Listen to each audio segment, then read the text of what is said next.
when all you've ever been given is a hammer, everything looks like a nail. That is very much the perspective that we have to think from, I think, when talking to people that are highly aligned with the military. And that's going to be a huge challenge because that is one of the biggest through lines of, I think, the culture that we're trying to impact and we're trying to ultimately soften a little bit. Like, we don't want to live this hard imperialistic world anymore. We don't want the consequences of this in our neighborhoods. And that means figuring out how to stop it, which is a much deeper thread than most people realize.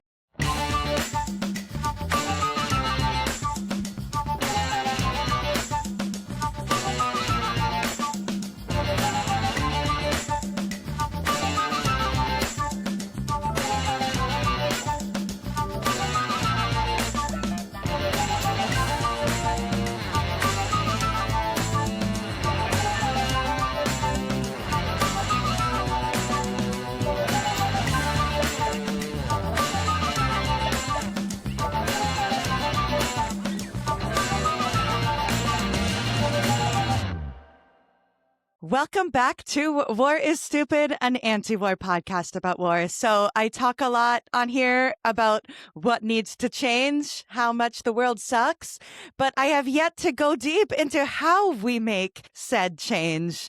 And that's where today's guests come in. I'm so excited to have Marcos Descalzi, the founder, and Cate Carrejo, the communications director of We Believe in Deep Canvassing, which is changing the world by changing communities, by changing minds. Welcome, Cate and Marcos. Oh, excellent. So glad to be here, Orli. Thank you for having us. Yes, if you're not watching, Marcos has an incredible hat. I want to acknowledge to really set the tone. And first things first, other than the amazing hat, what is deep canvassing? Whew, gosh. Okay. Well, so we define deep canvassing as a conversation method that uses empathy to confront bias. So it is at this point, boiled down to a 6-step process in which you are immediately introducing yourself to another person you're speaking to, asking them a question they're going to have on their mind, engaging them without judgment, finding the values you have in common, asking them a question that has them take a step back and recognize how their biases are holding them back from a position that resonates better with their own values. You're empowering them to adopt a more values-resonant position, and then you're giving them the space to articulate that for themselves. That is the quick course of what deep canvassing is. And I like that you say empathy. I feel like it's such an either untapped or unrealized commodity. Is it the position that like everyone has the capacity for empathy, that we're not all psychopaths like the people in charge? Pretty much true. I would say that deep canvassing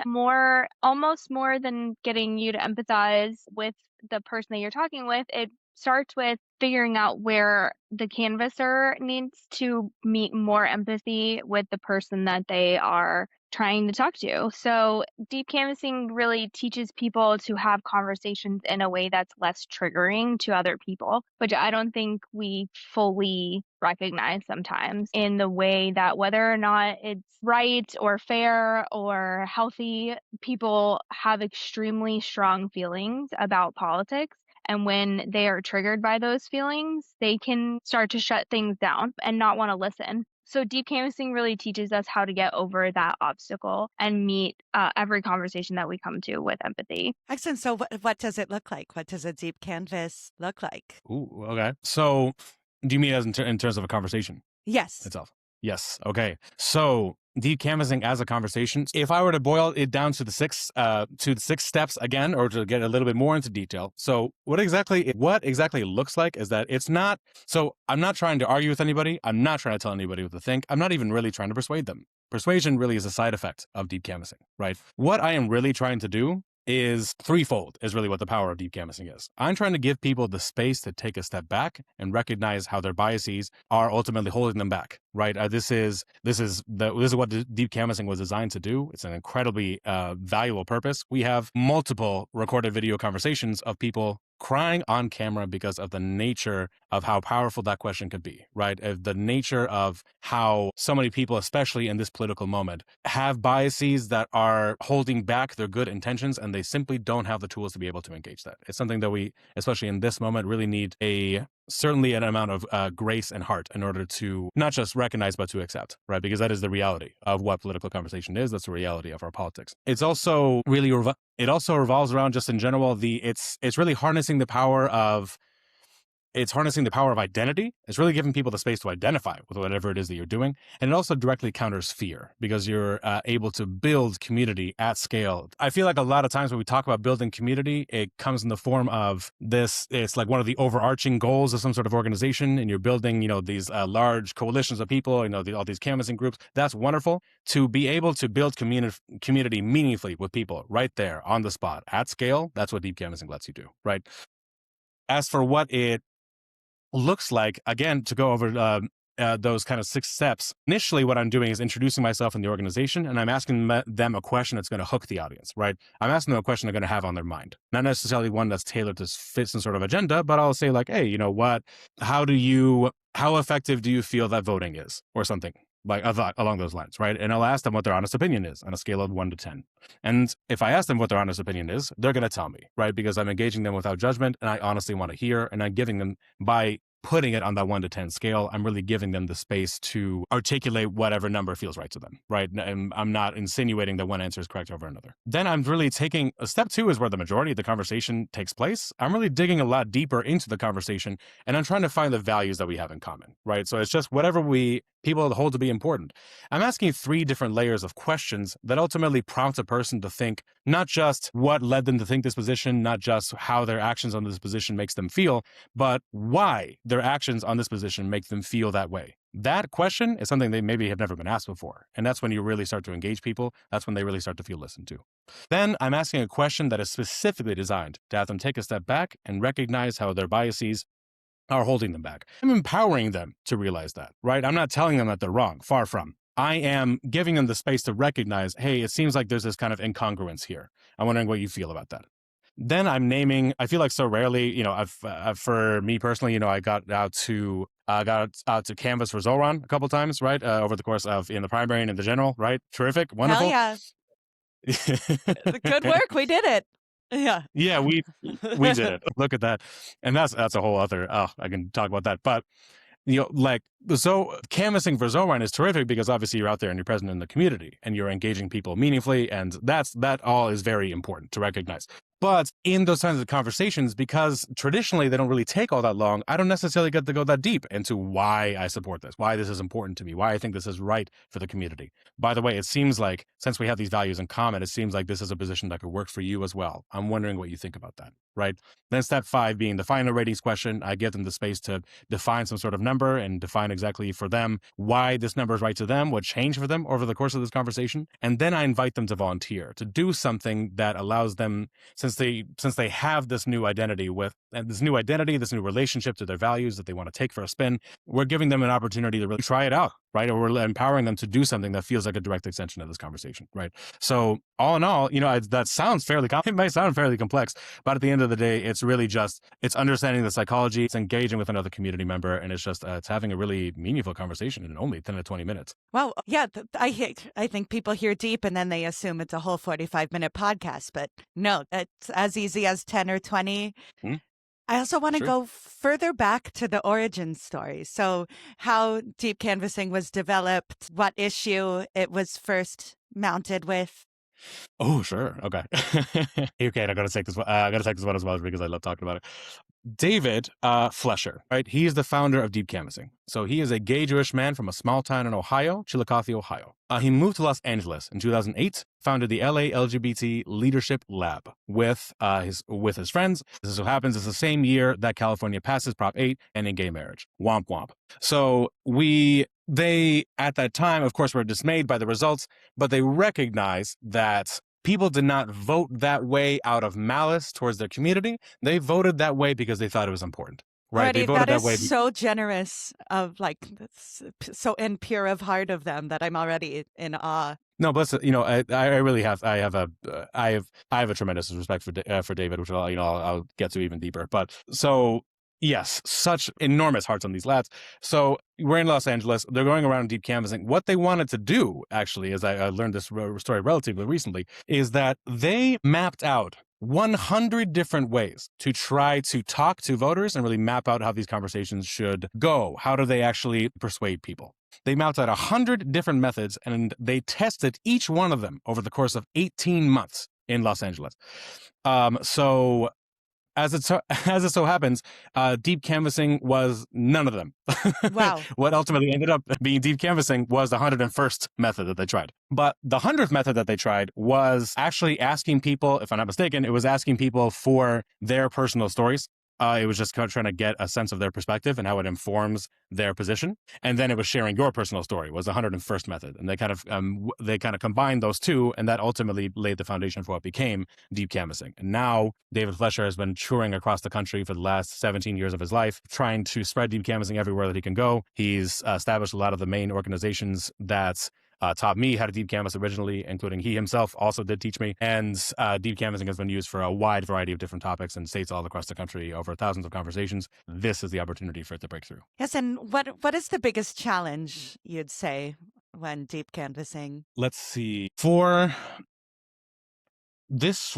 For the biggest challenge when it comes to deep canvassing, I think the main thing is that what I've heard from other people, particularly in this moment, is that a lot of people have genuine difficulty with the aspect of not judging the people that they're talking to, right? Which is the reason why we have that capacity to judge, is because we're trying to ascertain our safety, and we're also trying to ascertain what kind of like social bond we can form with the people that we're talking to, right? Or can we trust each other to be in society with each other? When we're judging each other, that is the test that we're constantly putting each other through. But the problem is, in a deep canvassing setting, is ultimately unproductive, right? So the main challenge when it comes to deep canvassing is really helping people develop the skill around using judgment only to make sure that you feel safe and comfortable in a given conversation, regardless of how much bias somebody may be throwing at you. As long as they're trying to talk to you, that's what's important. But then beyond that, understanding that judgment is largely useless, and having, like you mentioned, kind of the heart to recognize that this person is trying to talk to me.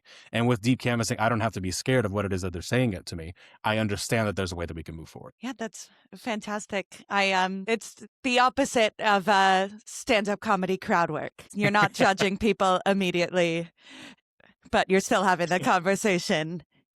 And so what role does bias play in perpetuating the status quo and shaping the worlds we're living in, and in my case, complaining about? I definitely have an answer I want to share about this, but Cate, I feel like I've been yapping. I'm curious what you want to say.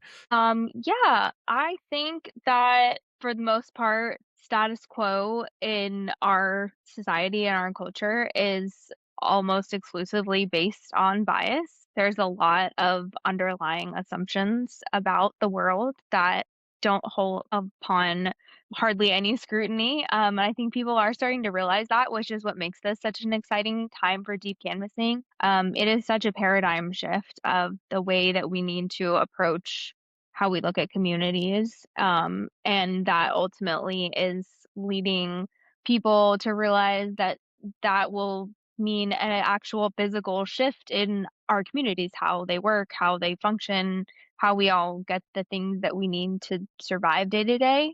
And for a long time, people have been happy with the status quo, or at least had their needs met enough by it, that we have grown into a culture that depends on all of these biases that aren't real. And that's part of the reason why I think we're starting to see things start to fracture. So that's where deep canvassing can step in and be such an effective tool, because when people don't know what's real, right, the things that they've been told are their lives that are true, we're finding out are no longer true. That can make people panic. And this gives them a structure for figuring out how to move forward, which is so important. Like what? Like things like, yeah, we're told anyone can succeed if they pull themselves up by their bootstraps, like economic issues and such. Definitely. That if that underlying idea starts to fracture, as we've seen a lot, like people can run towards fascism and just say, okay, well then I just need to go with whatever power structures will protect me, will provide me physical safety. And that's a very scary reality that we're facing right now. Deep canvassing is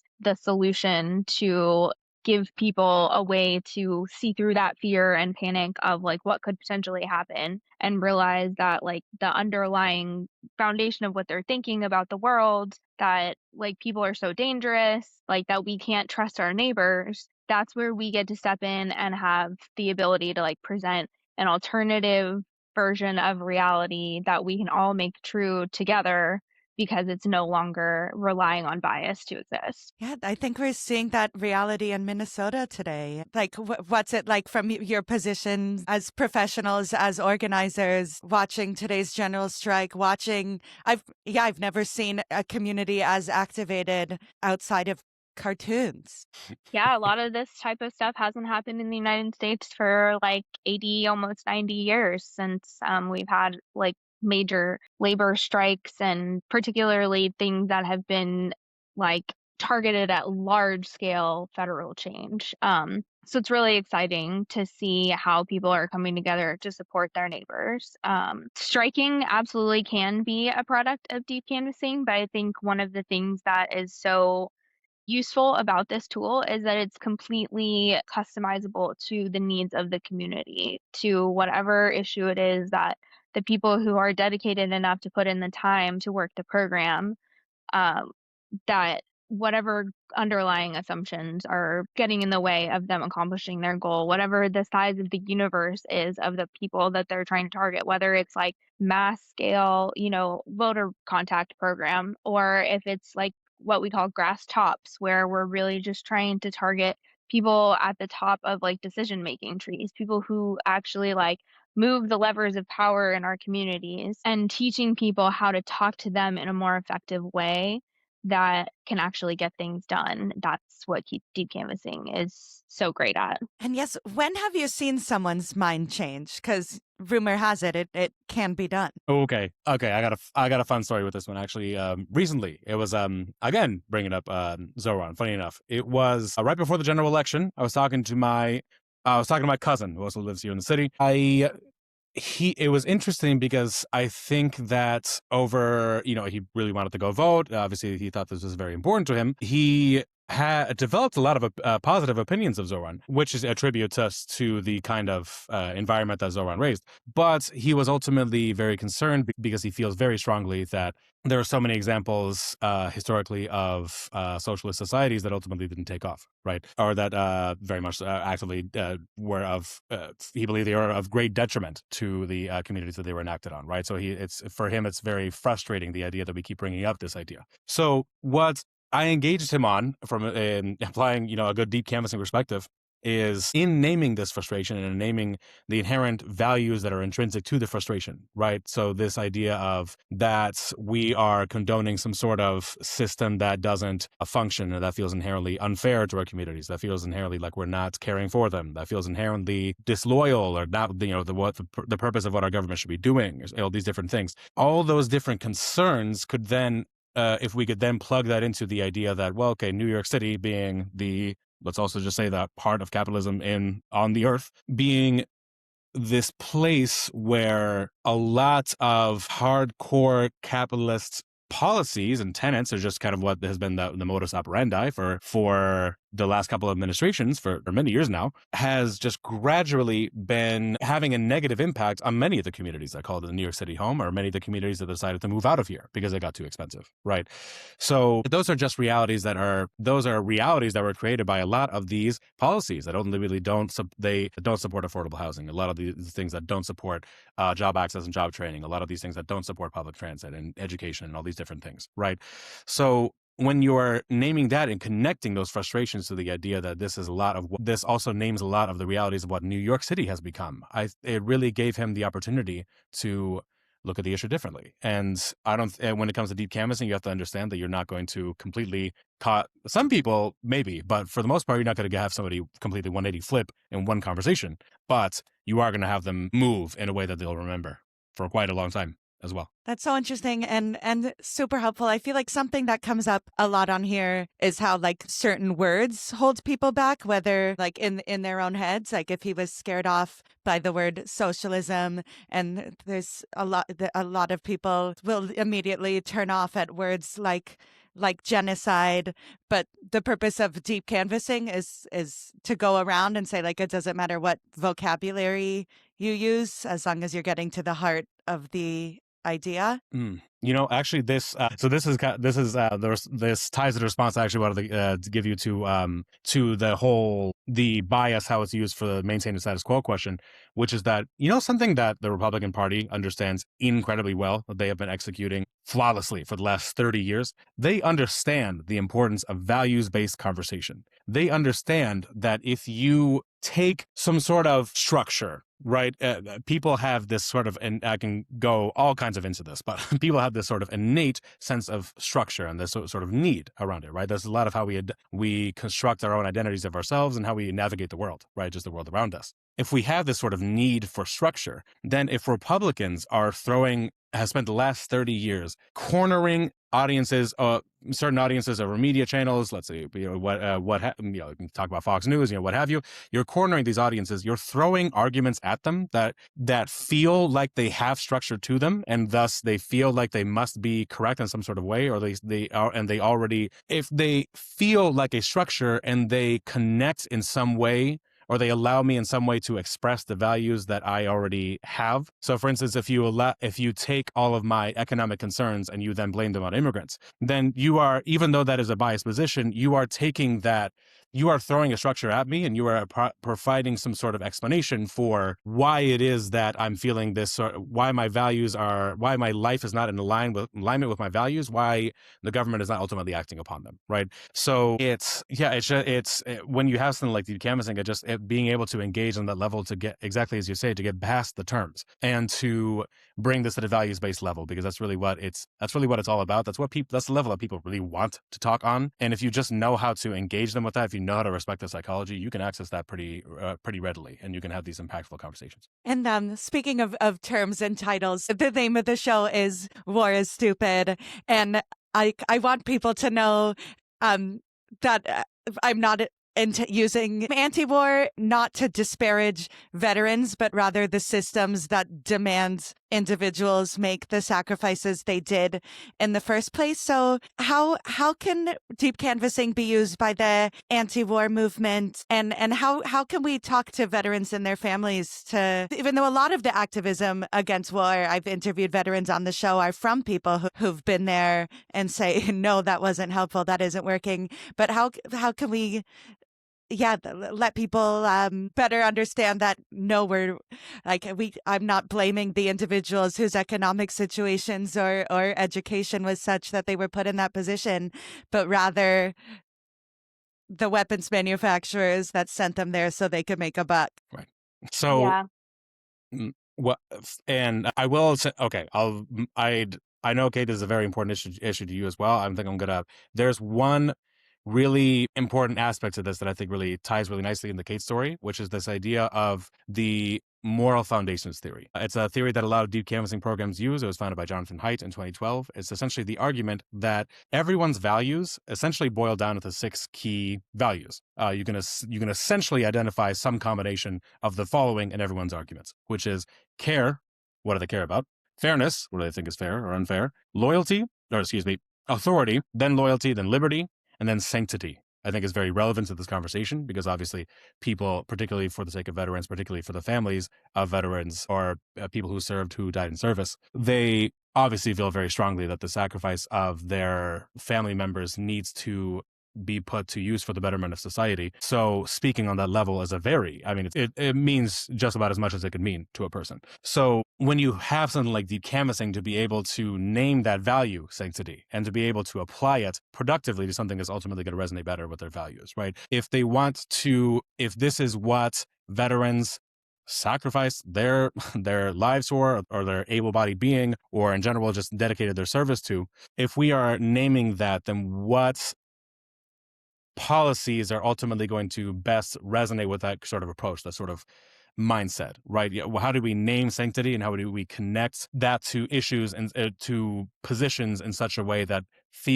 that gives this topic a level of respect it deserves, right? But Kate, I'd really love to hear from you. What do you think? Yeah, so my dad is an Army vet. He was in the service for 33 years. So I'm very familiar with all of those feelings that Marcos was just talking about. And one thing that strikes me particularly in using deep canvassing to talk to people that are very aligned with the military, is that what I was told when I was told that my dad was going to Afghanistan when I was in high school was that this would all be worth it because this is what ensures stability. And that value of stability, I think, like we were saying with the status quo, people value that. And that's something we don't even think of as a value. But the word value is much more expansive than I think the very dramatic, like kind of disassociated version of what we talk about when we talk about values sometimes. It's very values are theoretical, but in your actual everyday life, most people, almost more than anything, value this stability. And we're starting to see how the violence of empire inevitably comes back into the empire, and that stability now is at risk. And if it's the first time that the promise of the American dream is starting to be like really look to you like, oh, maybe it's not working out, then that's another thing that I understand people can be really frustrated and kind of jump to judgment towards others of how could you not see this before? You know, Black women have been screaming about this type of thing for generations. Like, how did you not get it until now? But ultimately, that's what deep canvassing asks of us, is to empathize with the other person and the life that they lived that's just now getting them to a place where they're able to question whether their actions and the things that they support are really aligned with their values. Um, and so I think we're maybe still a little too far from asking people to identify with a post-war world. I think that still sounds maybe a little too just pie in the sky for some people, especially people that have a military background, that have, you know, I think about this quote from the movie Arrival all the time. I love that Are movie. you Yeah. familiar? Yeah. Yeah. Amy Okay, Adams good. was robbed. She needs her Oscar. She needs it. She needed it for the Muppet movie. Yeah. And that's a hill I'll die on. And I don't want to get us too distracted, but also Enchanted. Yes, But absolutely. sorry, the quote from Arrival. Yes, the quote from Arrival is when all you've ever been given is a hammer, everything looks like a nail. That is very much the perspective that we have to think from, I think, when talking to people that are highly aligned with the military. And that's going to be a huge challenge because that is one of the biggest through lines of, I think, the culture that we're trying to impact and we're trying to ultimately, you know, soften a little bit. Like, we don't want to live this hard imperialistic world anymore. We don't want the consequences of this in our neighborhoods. And that means figuring out how to stop it, which is a much deeper thread than most people realize. And maybe simple questions like reallocating resources. I feel like that I've seen more progressives straight up say like, no, the money we're spending overseas is money that could have been spent to fill that pothole or feed kids in school. And Yeah, and that comes all the way back around to progressives too, right? Like, I learned in my career that it's not a spectrum from left to right. Everything is a circle. And progressives and deep conservatives are often much more aligned than we realize. That has been my experience being a progressive, living and community organizing in the Deep South. And that just makes it infinitely easier to understand, like, how am I actually going to change someone's mind? Not say the things that I want to say and feel good about it, or like get the dopamine hit from like getting a dunk on them. Um, but actually accomplish my goal of what I'm trying to do and change someone's mind so that we can make that happen at scale and change the systems. yes, that brings me to my next question, which is, yeah, I've only ever lived in Canada or New York City, so I feel like I don't understand this country at all sometimes. And you guys have organized all over the country. So what are the biggest misconceptions about the non-New York City places that you've organized in? Yeah, I'll go first because this is so passionate to me. Like, I completely like designed my adult life around this question basically. And my answer was to pop my bubble. Was to very intentionally move to a community that had strongly voted for Trump after 2016, and to get on the ground and start building out queer community networks and start understanding my neighbors and why they thought so differently than I did when I felt like I was coming from not that dissimilar of an experience. So I would encourage, first of all, encourage absolutely anyone with the means and the opportunity to sublet your apartment and go move to a community that needs progressive voters, needs progressive organizers. I think that's one of the most important and the most impactful things that we can do. And I'm saying this having lived in New York City for 5 years, and I absolutely love it. But it's held down pretty much in that regard right now. So I really encourage people, if you have any inkling at all to do it, to take the leap and to relocate. I think that's one of the biggest things that we can do right now. But otherwise, from the Brooklyn standpoint, I will let Marcos answer that because you guys are neighbors. Yes. There we are. So for me, for this question as well, just because Cate and I and other members of our team have been organizing for so long. I myself I've done the math. I've been organizing for about 11 years now. I've spoken to about 100,000 Americans about politics at this point. Wow. And live to tell the tale. Lived to tell the lived as a queer immigrant, disabled person to tell the tale, and I have done it everywhere. I mean, I lived in Muscatine, Iowa for 8 months. Lovely town, great food. I have canvassed in the big city, in not just in New York, but in other big cities. I have canvassed in the suburbs. I've been around, and what I have come to understand about so many of the people that I've gotten the pleasure to canvass is that people are so normal. I think we just spend a lot of time allowing these sort of narratives to be painted, or just so much time not necessarily engaging with communities of other geographies, that we just have this sort of impression of just how scary it is. And I gotta say, I've only, out of 100,000 conversations, I have been threatened a handful of times. The vast majority of the people that I've gotten to talk to, there's something so, just because there isn't, okay, not to get without getting too heady about it, there's no social context around how you're supposed to act when you're canvassed, right?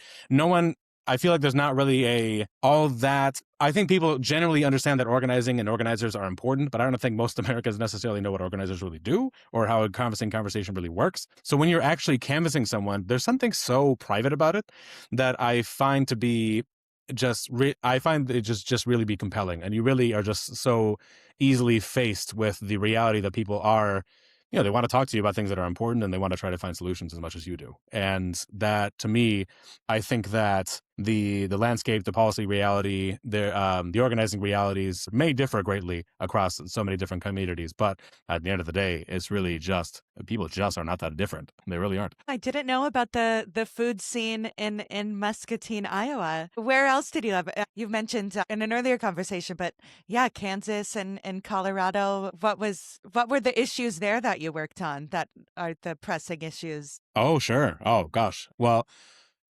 let's see, I'll rapid fire down the list. Let's see.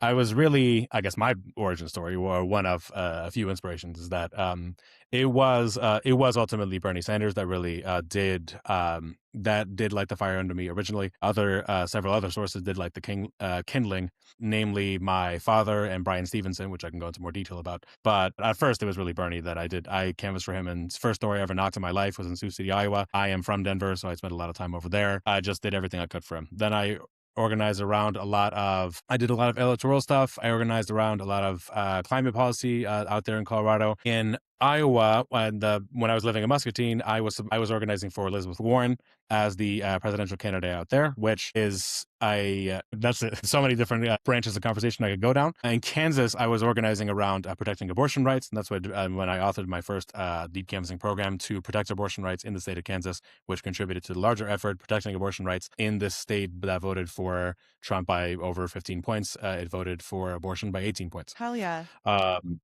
Yeah, it's tremendous. I did a lot of organizing with specifically trying to empower youth in Arizona and in Nevada. Now I have history in California, bringing deep canvassing out there, specifically to the Inland Empire so far.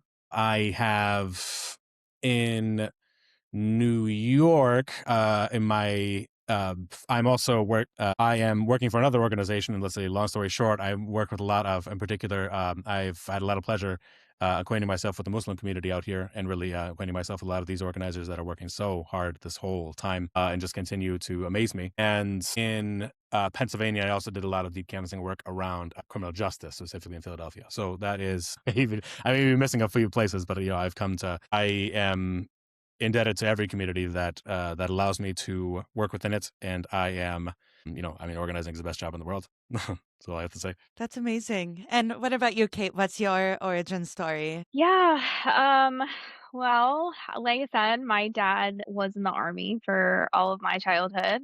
I, you know, 9/11 happened when I was 6 years old, and that will always stand out as kind of the beginning of my, I think, political consciousness. And another name that I try to bring up, say out loud as much as possible is Trayvon Martin. As I got a little bit older, that was one of the first things that really lit a fire in me, and to notice how angry I was about everything around me. But yeah, I am half Irish Italian, half native Texan, like culturally Mexican, but really like Native American. And so I've been in the process of pretty much deconstructing race and ethnicity my entire life. And after 2016, there was, well, the 2015 presidential primaries, I was working in journalism. And I said, oh no, these people are a mess. I need to organize this. I compulsively need to go organize this. And so I got my master's in elections and campaign management. Happened to be at one of the like 2 universities in the country that offered that master's degree. So I was educated on the mean streets of the Bronx and learned a lot about what it looks like to do really tough community building there. Learned a lot about the historical wrongs that we need to make up for, not just, slavery, but all of the things that have been perpetuated against the Black African American communities. And since then, and I haven't stopped since then, basically. And as we wind down, I like to ask this question. My answer already is you give me hope. It's exciting to talk to people who are putting in the work, traveling the country, getting offline, which is something I struggle with. So what gives you hope? I'm going to say very specifically, really quick, Girl Scouts. Yeah, because I think increasingly, like almost every day at this point, how much those skills that I learned from door-to-door canvassing for cookie sales instead of votes taught me to build up the skills of what it's like to be rejected at a door, what it's like to have somebody tell you something that feels horribly misaligned to your values, and what it's like to manage a campaign, really. So I have a lot of hope in the Girl Scouts, and the way that they're still sticking up for their trans girls, as in particular, every day, the Girl Scouts. I love that. I haven't heard that one yet. That's just terrific. Well, Orly, it's a little predictable. My answer is deep canvassing. When I think of deep canvassing and what it proves, right? When I boil that down to the structure, as I already got the chance to mention, but essentially what you're doing when you're deep canvassing is that you are engaging the psychology and you're tearing down all the different layers of bias that are really keeping you and this person from forming a values-based connection, right? And you've torn down all these layers of bias, and you've kind of shaken their political foundations. And now you presented them, these people that you're talking to, with a choice to continue on as they have been, or to choose a more compassionate position that is more connected to their values, right? And what deep canvassing shows us is that the majority of people, when given the choice, will choose the more compassionate position, right? That means that deep canvassing proves empirically that people are inherently good, as far as I'm concerned. So to me, that is endlessly beautiful. And in spite of the so very many things that I am concerned about on a daily basis, and that we all are, I started this organization a year ago, and I have, as Kate can attest, I've not stopped, because deep canvassing gives me an endless well of energy. And belief that not only can we make it out of the situation, but it's obvious to me that we can. Yeah, that is truly. This is might be the least depressing episode ever, which is very exciting. This is, yeah, the most uplifting episode of War is Stupid yet. So I can't thank you enough. And where can people find you? Oh, excellent. Well, our website is webelieveindc.community or deep-canvassing.com, either one, whatever one's easier for you to write down. We're at Deep Canvassing, at Deep_Canvassing on Instagram. We Believe in Deep Canvassing on Facebook. And in general, you go to our website, you can find everything that we need. I don't know. I'll leave it to Kate. And then I'll have all the links in the show notes, so people don't even have to open a new window. You love to see it. Amazing. Well, thank you so much, Orli. It was so nice to talk to you. Yeah, again. Thank you so much. Thank you for listening and or watching War is Stupid, an anti-war podcast about war. Please subscribe, rate and review, tell your dads. We'll see you next time.